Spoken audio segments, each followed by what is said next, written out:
Today, the Dodgers are the Warriors? The Yankees are the evil empire again? The Nats are sitting Bryce Harper in the middle of an equatorial hot tear. And Ben Simmons has eyeballs on LeBron. Let's go around the horn. Only have eyes for you. Woody thought those eyes were ellipses. It's Around the Horn, the show of competitive banter. Here's Tony Reali. We'll get to that in a bit. Let's start with the Dodgers because we have to say it's another 10-game winning streak this season. 65-29 now the record. That paces out to 112 wins, which would be the most in the NL in 111 years. Adam Kilgore, Washington Post. You can read the headline right there. He called it a few days ago. Baseball's version of the Golden State Warriors. J.A., this is your account. Not just the Dodgers, but relentlessly comparing other sports to the NBA. Yes. Does the Dodgers' dominance remind you of the Warriors? In a word, no. Maybe if the Dodgers win the championship this year and if they come back and win 117 games next year and then add, say, Mike Trout and then come back and win a championship and only lose one game in the postseason, then we can talk about the Dodgers as being the Warriors of Major League Baseball. So what are we seeing with this Dodgers team right now in this hot take? What we're seeing that's more important is that it's not just Clayton Kershaw and company. You're seeing support, obviously throughout the lineup, and also Alex Wood, too. You got to have another pitcher out there. And the stat that jumps out to me is that they've won 25 straight games in which Kershaw and Wood have started. They haven't lost with one of those guys on the mound since May 1st. So maybe you get, how's the comparison for you? How about Schilling and Randy Johnson, the way they went through the postseason in 2001? Maybe the Dodgers can get something like that if we're going to compare them to other teams. We don't need to do the Warriors comparison with all four of you, unless you really want to, Jackie. But, I mean, what are we learning about this Dodgers team with a second 10-game winning streak? Well, and I think that's where Adam Kilgore was going there. The idea that the Golden State Warriors won because they were good, but they also had depth at every position. And I think that's safe to say that that's true with the Los Angeles Dodgers. That's where Adam was going with that, I believe. And it's interesting the way they're managing their pitching staff. Friedman has done a really good job of that. They talk about guys that only go 6 innings because they have the bullpen depth that you need to rest those arms so they're healthy. And that's a big thing. Anytime you want to make a World Series run, you need a little luck and good fortune. But if you can make your own luck by making sure your pitching staff is healthy, that's one of the best things you can do for your team. The number that jumped out at me is over 23 games, they're 22-1 against the National League. Are you kidding me? That's a team that's on its way to something special. Woody Page. Jackie, it's interesting you mentioned the number 23. They put 23 guys on the injured reserve, and you go, what? How could they be doing so well? They're taking advantage of the new rule, the 10-day designated injured list in the Major League Baseball this year. But what they're doing is they're resting those pitchers you're talking about by putting them on injured reserve. They're resting players doing that. I think it's a brilliant move. And you go back to, you mentioned Andrew Friedman. When he was with the Rays, he built that franchise. And I thought when he went to the Dodgers, what exactly is happening? The guy is brilliant, and he's put together a team there that is, I think, unreplaceable. Woody, that's a great stat you had to start your answer there because they lead the league in DL appearances, but they're doing it almost in a cagey way. And, of course, it's the disabled list, Woody. Let's go to Tim Kalishaw here. Yeah, I mean, this 10-day disabled list has been a tool that other teams are starting to use, but it's like the Dodgers knew what to do with it right from the start. But way beyond that, and all the pitching that's been discussed, they got about 6 hitters that are having terrific years. Yasiel Puig is having a nice year. He's maybe their 5th or 6th best hitter. He's just out there playing and contributing. And they got Turner and Seager and Bellinger and everybody else doing what they're doing. They got pitchers who've had health issues in the past, like Brandon McCarthy. He's having an excellent year. But I mean, the main stat that J.A. cited about, every time Kershaw and Wood go out there, they feel like they're going to win, and they have for 3 months. Adonde back in. Yeah, it's a luxury having Puig batting 8th. The questions, of course, Kershaw in the postseason, we've seen his problems there in the past. You wonder a guy like Bellinger, it's going to be new to him. How will he perform? They've taken off since he got up to the Major League club. Will he be able to carry them in October? And Woody Page after the horn. Yeah, well, the Rockies about a month and a half ago were leading this division. And Exactly. And Dodgers were in 3rd place, and they just run off and left the Rockies and the Diamondbacks. Well, Diamondbacks are still a playoff caliber team. Rockies. Yeah, How far out. back are they right now? They're 11 out, man. All right, we're gonna take a move here and talk about the trade the Diamondbacks just made for J.D. Martinez. His OPS the last 4 years is 900. Maybe a Detroit Tiger fire sale coming. Also a trade made by the New York Yankees, trading for David Robertson, Todd Frazier, Tommy Kahnle. Bob Nightingale, USA Today's review. The evil empire is back.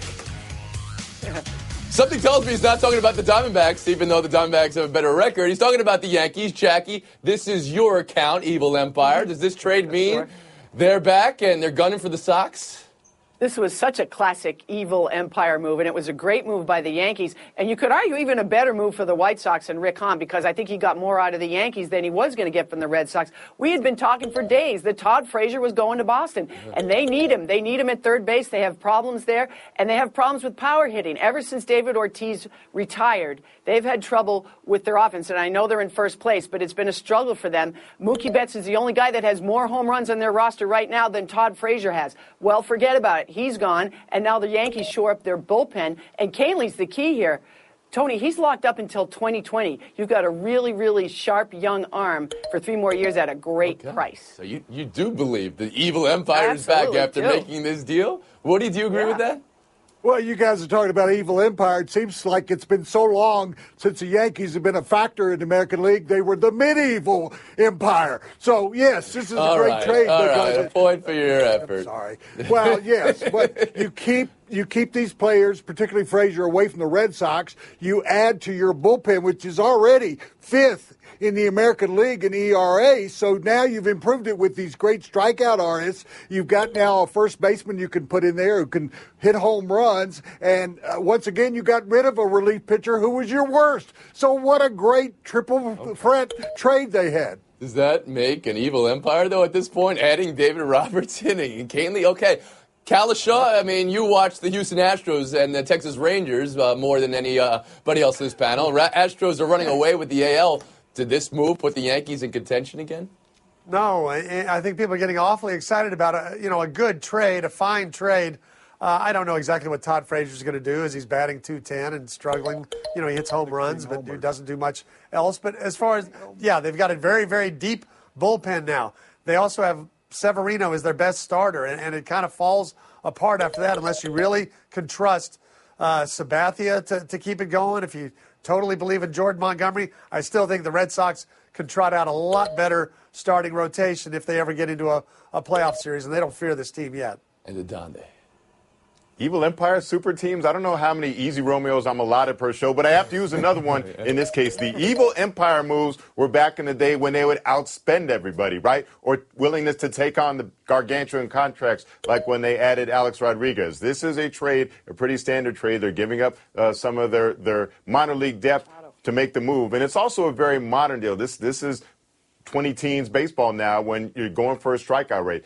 It's everything strikeout or nothing now, right? They now have 5 of the top 25 relievers in baseball in bullpen strikeout rates. So I think it's a very modern move. They're focusing on that aspect, and they shored up that aspect. And but the starting they can't rotation count on Chapman anymore. So Montgomery today, he got hammered in 2 innings. So my question is, this was a team that was out ahead for the first 3 months of the year and really took a step back the last month. Have they steadied the ship enough, Jackie?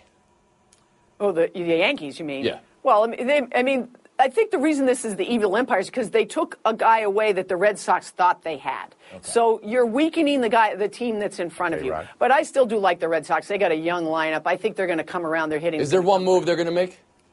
Yeah, I think there probably is another move. We keep hearing Machado. I don't know if that'll happen. We'll see. Machado, in mid-season, you're going to make a deal with somebody in your division? They're going to get Manny Machado? That's not happening now. That's not happening now. We'll move on. How do you know? Tonight's big Mike Trout, Bryce Harper matchup. Wah, wah. Nats are resting Harper.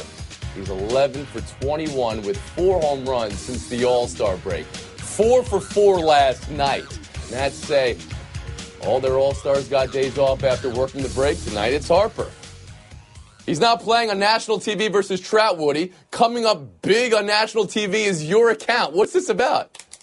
Well, I'm going to defend my account. That's ESPN. That's who I work for. It was bad enough for ESPN that they got all of those guys taking off an NBA season. Now they got one of the two best players. They're playing against each other. Harper says he wants to spend time with his family. You could go away for a week when you're playing the Pirates or something. But when you're matched up against Trout, you both had home runs last night. Trout wasn't able to play in the All-Star game. This is a night you should be mic'd up again, Harper, and talk about football instead of passing up an opportunity to go against the other best player in baseball. I think it's a mistake that the Nationals are resting him tonight, or that he's asking for a night off. That surprises me. I'm looking at Woody's account. I'm seeing a lot of rest days over the last few years. I thought he would go the other direction with that. It's bad. It's unfortunate for ESPN. It's unfortunate for the fans. It is a great, battle between Trout and Harper. And I don't understand if he needs a little time off. They're playing in Anaheim tonight. Washington will have a DH. Take him out of the outfield. Let him just have a few at-bats at DH. Interesting, though, because he's on such a hot streak. He's hitting 500 for the last 2 weeks. Adonde, would you sit a guy who's that hot?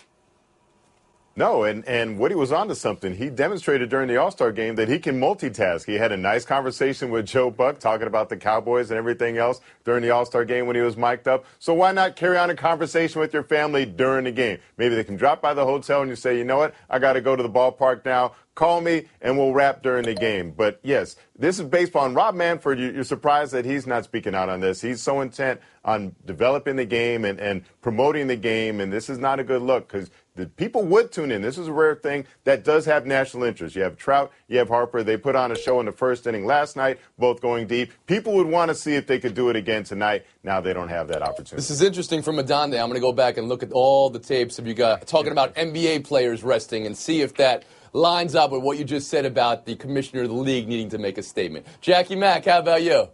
Yeah, I don't see any problem with him resting. And we don't know why he needs that day off with his family. It might be a very good, legitimate reason that doesn't have anything to do with talking football with his family, J.A. We have no idea. So if this is what he decided he needed to do, I don't think we have any reason to question him. He put on a great show last night for those who were watching. And here's the other thing. The Angels aren't a good baseball team. So if he takes a night off a team that isn't one of the juggernauts, I think he's probably more concerned than that with than showing up Mike Trout, which I don't think Bryce Harper cares that much about. Good for him. We've been horned. Jackie, I'll hear your appeal right now. The idea that a Machado trade between Baltimore and Boston. I shut that down completely. Let's go to the national panel here.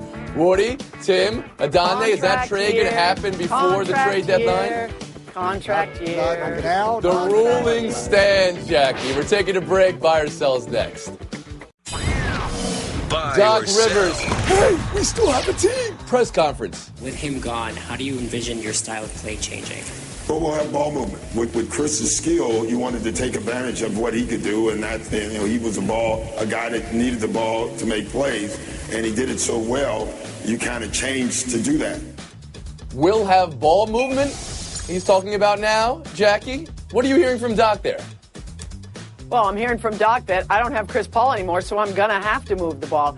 With him, they had a 110.3 offensive rating. That's really, really good. Now he's got to find a way to spread the wealth, literally, get everybody involved. And by the way, what he didn't say is they got to figure out a way to win on the defensive end, too. So on the scale of shade to high noon sun, what was this from Doc Rivers? It didn't feel like that to me. I really didn't. I think if you asked him, can I have Chris Paul back? I think he would say, yes, I'll take him. Woody, how about you?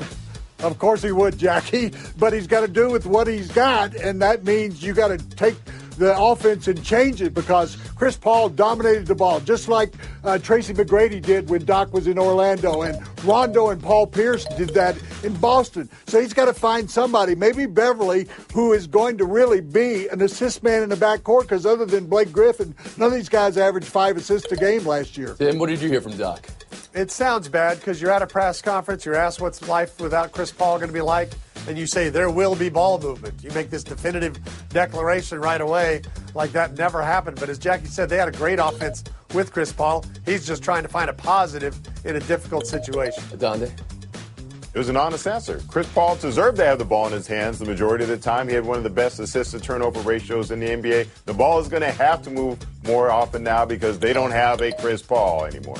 We'll move on. Buy or sell to the Open at Royal Dragonstone. betting favorites, Jordan Spieth, Dustin Johnson. Phil is going to play with no drivers and 4 wedges in his bag. Justin Thomas is going with the tie tomorrow. And here it is, Horn Doppler 2000, the weather for the week. Looks like it's going to be England. Shocking. Woody, how much does golf need a big name to win at Royal Birkdale? As the only person who's ever covered 2 British Opens at this venue, I'm saying it really needs it.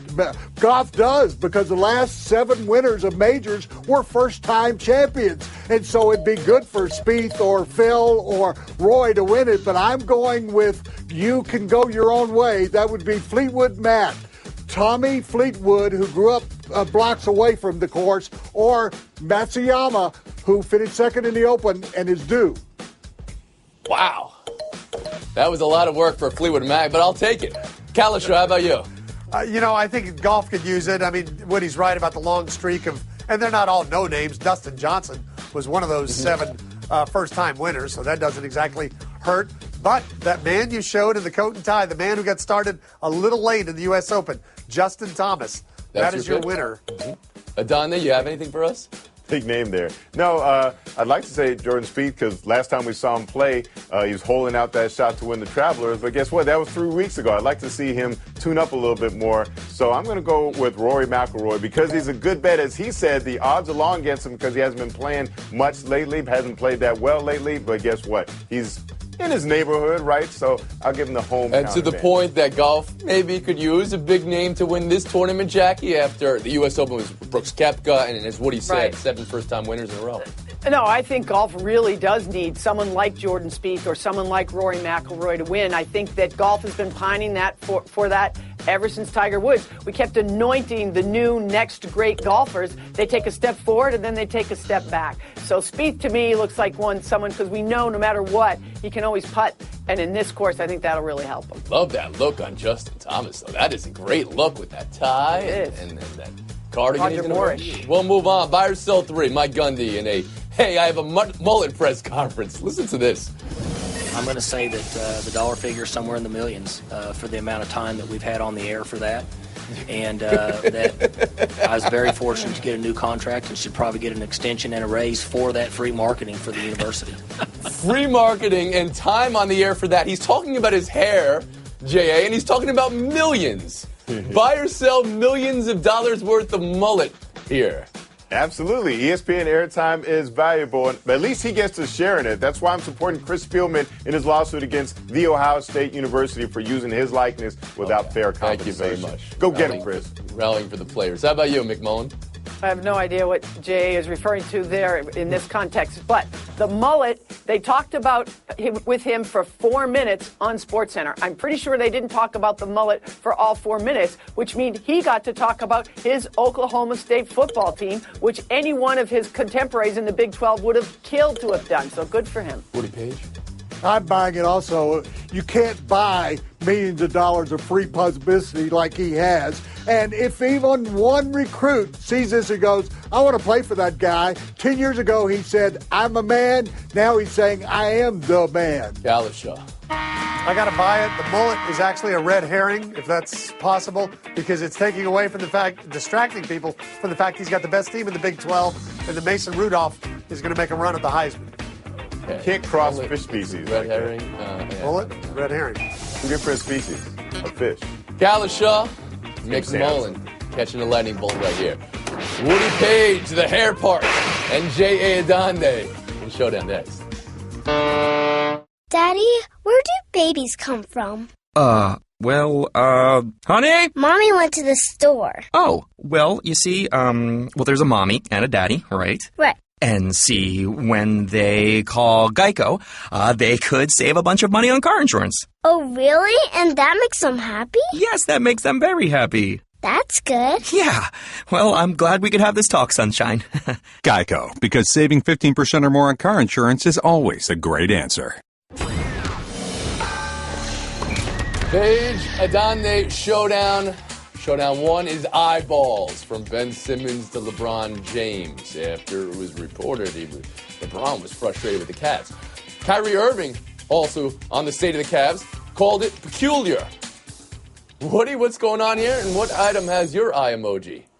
Well, first of all, when I looked at the emoji, I thought those were ellipses, and he didn't get all three of them. But it's Irving saying peculiar. I think that's an apt way to describe what's going on with the Cavaliers, who haven't signed anybody of import other than bringing back Step up your emoji game, Woody. Those are eyes. But you know what? That's starting to get a little played out. Remember we had Isaiah Thomas tweet the eyes in the trade deadline. Everybody got all excited. It turned out to be much ado about nothing. So, I love the fact NBA generates news off emojis. We just need maybe an emoji replay. Woody, you admitted to it. I was gonna tell everybody here that you had first thought those eyeballs were ellipses, but since you admitted it, I'll give you the point. Showdown 2 last night at Citi Field. 3-2, he's popped up. And a souvenir for Chris Christie. Are you kidding me? Nice to see him get from the beach here to the ballpark. About last night, and Christie and those, some boos you heard, and play-by-play man's call. Did he deserve it, Jay?